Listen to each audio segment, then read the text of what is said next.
Hello ways அனைவருக்கும் வணக்கம். கேரளாவின் திருச்சூர் மாவட்டத்துல பாத்திமா என்ற மாணவி வந்துட்டு இருக்கா. அவருடைய குடும்பம் ரொம்ப சந்தோஷமா வந்துட்டு இருக்கு. பாத்திமாவோட வயது 20 தான். அவருடைய அப்பா தொழிலதிபர், மிகப்பெரிய ஒரு தொழிலதிபர். பாத்திமாவுக்கு எல்லாமே ஓவியம் வரைகிறது தான் அவருடைய வாழ்க்கை. திருச்சூர் மாவட்டம் நவாஸ் என்ற கல்லூரியில ஓவியத்தை தேர்ந்தெடுத்து படிச்சிட்டு இருக்கா. இப்ப கல்லூரியில ஒரு சிறந்த மாணவியா பாத்திமா விளங்குறா. அதுல முக்கியமா அவருடைய தோழி. பாத்திமாவோட தோழிக்கும் ஓவியம் ரொம்பவே பிடிக்கும். பாத்திமா தனது மனதில் உள்ளதை எல்லாவற்றையுமே தோழி கூட பகிர்ந்துப்பா. இப்ப அதே கல்லூரியில படிக்கிறவன் தான் அமீர் என்ற ஒரு இளைஞன். அவங்க கூடயும் பாத்திமா ரொம்பவே ஃப்ரெண்ட்லியா இருக்கா, ரொம்ப பழகிட்டு இருக்கா. அவங்க ரெண்டு பேத்துக்குள்ள காதல் இருந்தது. இப்படியே அவளுடைய வாழ்க்கை சந்தோஷம் போயிட்டு இருக்கு. பாத்திமாவோட வாழ்க்கை ஓவியம் வரைகிறதும் அதை எப்படியாவது பெரிய அளவுல உலக அளவுல கொண்டு சேர்க்கணும்ன்றதுதான் பாத்திமாவோட ஆசை. அதுக்காக ஒரு பெரிய ஓவிய கூட அமைக்கலாம் அப்படின்னு பாத்திமாவும் பாத்திமாவோட தோழியும் திட்டம் போட்டு இருக்காங்க. இப்ப இப்படிப்பட்ட சூழ்நிலையில தான் திடீர்னு பாத்திமாவோட அப்பாவுக்கு அவருடைய தொழில மிகப்பெரிய ஒரு சரிவு ஏற்படுது. அவருடைய தொழில நஷ்டம் ஏற்படுது. இதனால ஒரு நிமிஷம் இடிஞ்சு போறாரு பாத்திமாவோட அப்பா. அவருக்கு என்ன பண்றதுன்னு தெரியல. இப்பதான் பாத்திமா ஒரு நாள் வீட்டுக்கு வரா.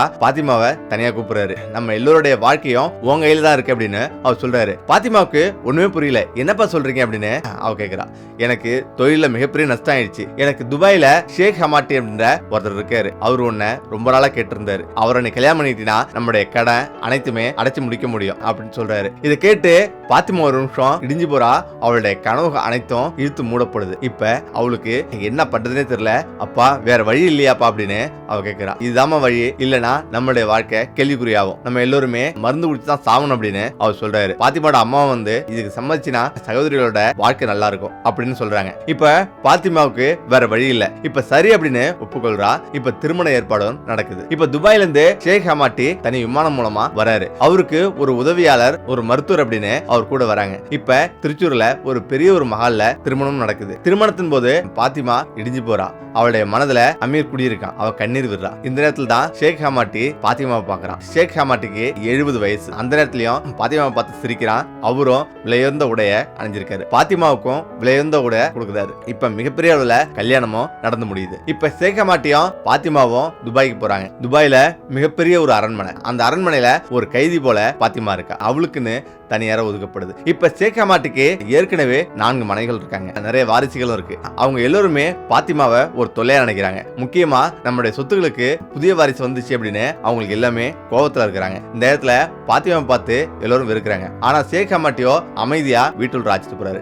இப்ப ஷேக் ஹமாட்டியும் பாத்திமாவும் தனி அறையில உட்காந்துருக்காங்க. இந்த இடத்துல தான் ஷேக் ஹமாட்டி சொல்றாரு, எனக்கு உடல்நிலை சரியில்லை, நான் கொஞ்ச நேரம் ஓய்வு எடுக்க போறேன் அப்படின்னு அவர் படுத்திருக்காரு. இப்ப பாத்திமாவும் நிம்மதி அடைகிறா. அவர் கொஞ்ச நேரம் கழிச்சு ஷேக் ஹமாட்டிய திரும்பி பாக்குறா. ஆனா ஷேக் ஹமாட்டி அப்படியே அசையாம அப்படியே படுத்திருக்காரு. இப்ப அவளுக்கு கொஞ்சம் சந்தேகம் வருது. என்ன அசையாம படுத்திருக்காரு அப்படின்னு, மணி என்ன ஆகுது அப்படின்னு பாத்திமா கேக்குறா. ஆனா ஷேக் ஹமாட்டி அசையாம அப்படியே படுத்திருக்காரு. இப்ப பாத்திமாவுக்கு பயங்கர அதிர்ச்சி. என்ன அசையாம படுத்திருக்காரு அப்படின்னு ஷேக் அப்படின்னு அவர் சொல்றா. இப்ப அவர் அசையாம படுத்திருக்கிறத பார்த்து பயங்கரமா அதிர்ச்சி ஆவரா. இந்த இடத்துல மூச்சு பேச்சு இல்லாம அப்படியே கிடக்குறாரு. இப்ப அவருடைய அலற சத்தம் கேட்டு வெளியில இருந்து எல்லாரும் ஓடி வராங்க. இப்ப ஷேக் ஹமாட்டி இறந்துறாரு. இந்த செய்தி துபாய் முழுவதும் மீடியாவில மிகப்பெரிய அளவுல பரவுது. பரபரப்பா எல்லாரும் செய்தி போடுறாங்க. அது ஷேக் ஹமாட்டி தனது 20 வயது மனைவியோட திருமணமாயி முதலின் போது அவர் இறந்திருக்காரு அப்படின்ற செய்தி அந்த நாடு முழுவதும் பரவுது. இப்ப அவங்களுடைய முதல் சந்தேகம் பாத்திமா மேலதான் இருக்கு. இப்ப அதை விசாரிக்க தனிப்பட அமைக்கப்படுது. இப்ப துபாய் நாட்டு போலீஸ் அதிகாரி அமீனா ரொம்ப கண்டிப்பானவங்க. இப்ப அவங்க இந்த கேஸ் எடுத்து விசாரிக்கிறாங்க. பாத்திமாவை தனிமைப்படுத்தப்படுறாங்க. இப்ப பாத்திமாவோட வந்து எதுக்காக ஷேக்க கொன்ன அப்படின்னு அவங்க கேக்குறாங்க. இப்ப பாத்திமா சொல்றா, எனக்கு எதுவுமே தெரியாது, நாங்க 2 பேரும் ரூம்ல இருந்தோம், கொஞ்ச நேரத்திலேயே அவர் அசையாம இருந்தாரு அப்படின்னு அவர் சொல்றா. ஆனா இதை நம்ப மறுக்கல. இப்ப இந்த செய்தி இந்தியா முழுவதும் பரவுது. இப்ப கேரளாவிலயும் இந்த செய்தி பரவுது. இப்ப அவங்களோட குடும்பத்துல எல்லோருமே இடிஞ்சிடுறாங்க. அதுவும் கேரளாவில முக்கியமா இப்படி செய்தி பரவுது. தனது கடன் அடைக்கிறதுக்காக 20 மகளை கல்யாணம் பண்ணி கொடுத்தாரு. ஆனா அவருடைய மகள் முதலின் போது கொலை செஞ்சிட்டா அப்படின்னு எல்லா ஊடகங்களும் செய்தி பரப்புது. அமீருக்கும் இந்த செய்தி வருது. அமீர் ஒரு நிமிஷம் அதிர்ச்சி ஆகுறான். இப்ப உடனடியா நான் பாத்திமாவுக்கு உதவுறான் அப்படின்னு அவன் சொல்றான். ஆனா பாத்திமாவோட பெற்றோர்கள் அவனை கண்டிக்கிறாங்க. இப்ப பாத்திமாவோட வழக்கு நீதிமன்றத்துக்கும் வருது. விசாரணை நடத்தப்படுது. பிரேய பரிசோதனை அறிக்கை, மருத்துவ அறிக்கை வருது. இப்ப அதுல ஸ்லோ பாய்சன் கொடுத்து கொன்னது தெரிய வந்திருக்கு. இந்த இடத்துல தான் அமீனா இப்படி சொல்றாங்க, பாத்திமா ஒரு இரவு தான் ஷேக் ஹமாட்டியை பார்த்திருக்கா. அதனால பாத்திமா இந்த கொலை செய்யறதுக்கு வாய்ப்பு இல்ல, வேற ஏதோ நடந்திருக்கு, வேற யாரோ தான் இந்த கொலை செஞ்சிருக்காங்க அப்படின்னும் அவருடைய குடும்பத்துல, அதாவது ஷேக் ஹமாட்டியோட மனைவிகள் மீது சந்தேகம் போகுது. இப்ப அவங்க 2 மனைவிகளையும் விசாரிக்கிறாங்க. அது மட்டும் இல்லாம ஷேக் ஹமாட்டியோட உதவியாளரையும் விசாரிக்கிறாங்க. ஆனா அவருடைய உதவியாளர் எதுவுமே தெரியாது அப்படின்னு தொழில் ரீதியா சில விஷயங்களை மட்டும் அவர் சொல்றாரு. இப்ப அவங்களுக்கு எதுவுமே புரியல. மேலும் ஷேக் ஹமாட்டியோட அவருடைய அலுவலகம் முழுவதும் சோதனை செய்யறாங்க. அப்பதான் ஒரு விஷயம் வெளிப்படுது. ஷேக் ஹமாட்டியோட பழைய தொழில் கூட்டாளியான ஷேக் நவாப் பேரு அடிபடுது. அவருக்கு ஏகப்பட்ட கடன் கொடுத்தது அதுல தெரிய வந்து வந்திருக்கு. உடனடியா இப்ப நவாப்பை பிடிச்சி விசாரிக்கிறாங்க. இப்பதான்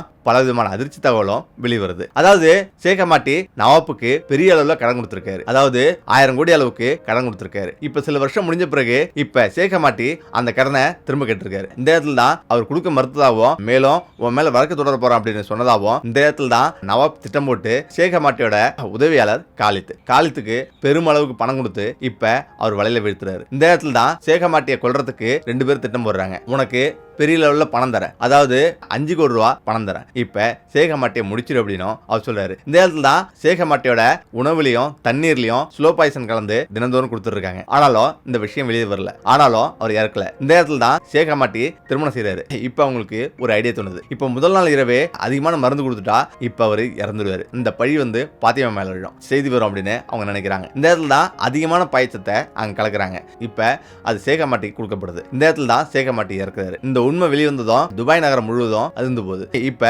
பாத்திமாவும் விடுதலை செய்யப்படுறாரு. பாத்திமாவோட குடும்பத்துல எல்லோரும் நிம்மதியாகிறாங்க. இப்ப அவருடைய கண்ணீர் காரணம் என்னன்னு கேட்டீங்கன்னா அவ அந்த துபாயில இருந்து முற்றிலும் விடுதலை ஆகிறா. அவருடைய பாத்திமா வீட்டுல அவங்களுடைய கடனும் முற்றிலும் அடைக்கப்படுது. நேரா இந்தியாவுக்கு வந்த பிறகு அமீரை சந்திக்கிறா. அமீரும் நிலவரத்தை புரிஞ்சுக்கிட்டு கல்யாணம் பண்ணிக்கிறான். இந்த செய்தி அதுக்கு பிறகு ஊடகம் முழுவதும் பரவ ஆரம்பிச்சது, பரபரப்பா பேசப்படுது. ஓகே, இந்த வீடியோ பிரச்சனை மீண்டும் சந்திப்போம். நன்றி, வணக்கம்.